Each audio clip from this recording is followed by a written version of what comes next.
A delivery service called Bzzt sends its messengers buzzing about Stockholm on zippy, fossil fuel-free cargo bikes.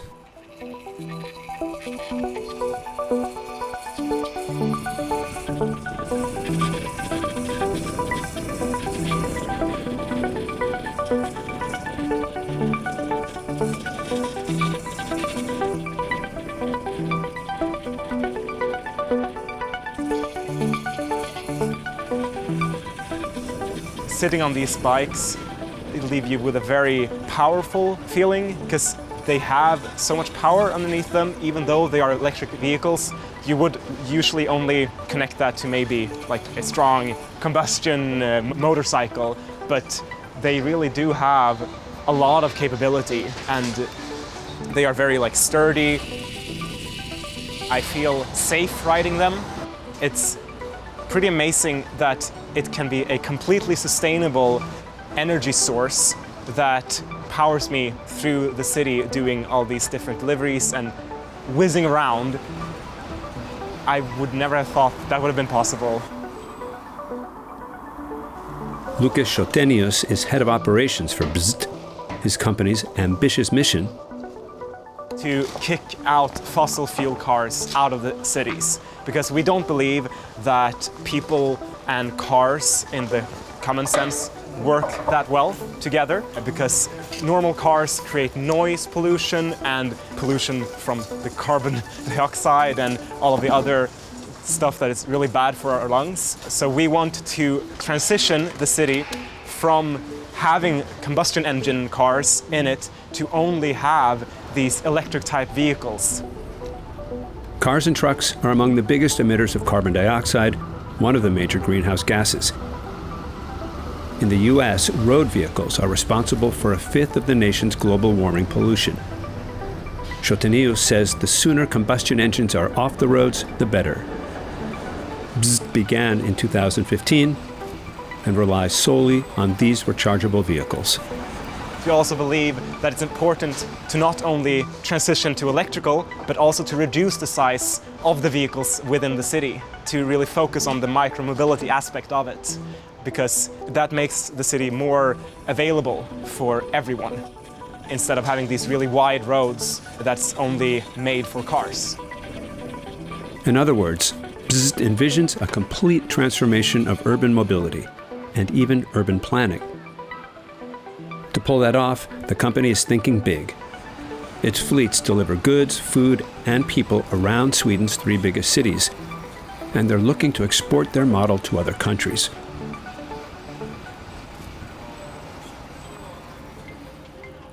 Which is why they've partnered with Cake Bikes, a transport company with a similar global vision. There are a lot of different manufacturers of electric bikes, but the reason we chose the Cake Bikes is that they have a focus on sustainability.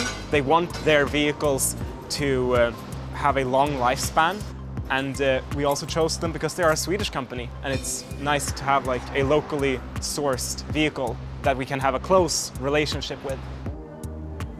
We want to inspire the market towards a zero emission by combining excitement with responsibility. That said, I think that aside from the environmental aspects of doing what we're doing, it's also a way of dealing with what we believe is the biggest enemy against sustainability, and that's the pace of consumption. We buy too much stuff too often that ends up being crap before we know it. So what we're trying to do is to extend life cycles by purpose, innovation, performance, and physical quality. And by extending life cycles, we can also promote what we believe is crucial in terms of sustainability. In other words, building stuff that won't break tomorrow, the opposite of planned obsolescence, the business model that repairman Jean-Marc Bollez in France is fighting so hard against. But when things on Ytterborn's bikes eventually give in to wear and tear, he says, they can be easily fixed. All our models are basically built, think of Lego. It's like a platform or a modular system. So we can build different vehicles based on the different components and structures that we have developed ourselves. That also means that there's an easy way of actually maintaining and servicing these bikes. Keeping them on the road instead of dumping them in the junkyard and buying another. Cake bikes aren't full-blown motorcycles, but more like urban scooters for commuting or hauling the tools of your trade around, even going off-road. A few years back, Ytterborn's vision for carbon-free, non-polluting transportation accessible to all might have seemed light years off. But policymakers across Europe have given Cake and its competitors a surprising boost. Cities around the world are now banning cars from their inner towns, for instance. So if you want to deal with anything related to commuting or last mile deliveries or whatever it might be, these kind of vehicles will boom in terms of numbers and usage and so forth. These initiatives are being led by Paris, Berlin, Amsterdam, Munich, Madrid, Barcelona, and so forth.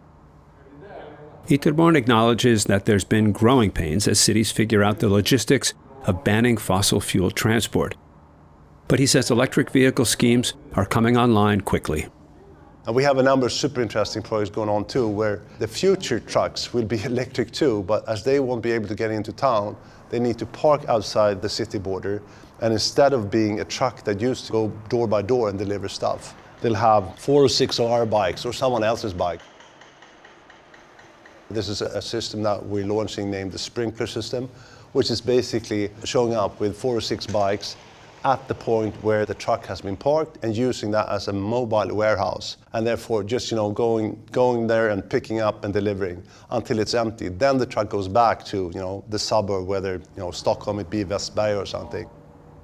Cake's sales figures still aren't huge. It sold 3,000 motorbikes last year, but it's aiming for 200,000 by 2030, with help from new assembly plants in Taiwan and Detroit. They're also making inroads into the developing world, also in the name of saving the planet and animals. I'd take Africa as an example, where we both support with anti-poaching and solar powering these bikes, silently catching poachers. In Ghana, for instance, where we promote vaccine deliveries with our electrically powered bikes, and them supporting a fridge or a cooler on the bikes to make sure that we get quality vaccine being distributed throughout the country. For Europe itself, the electric transport movement couldn't be coming at a better time. Between inflation and the war in Ukraine, fossil fuel costs have skyrocketed. The fuel prices of petrol doesn't affect the company in any way, but of course the energy prices, like the electricity prices, can still affect since we charge them with electricity, obviously. But there, it's still so much less than if we had to use petrol. Of course, the climate crisis is the biggest challenge that the world faces right now, and I really believe that using electrical vehicles for transportation is the right way to go to combat at least a part of that challenge. Because climate change is the biggest problem our generation faces, but at the same time, the local pollution in cities is also a very big problem and a huge health hazard, like lung problems and of course noise pollution, and just being in a city with all of these combustion vehicles, how much it really affects both like the physical and mental health.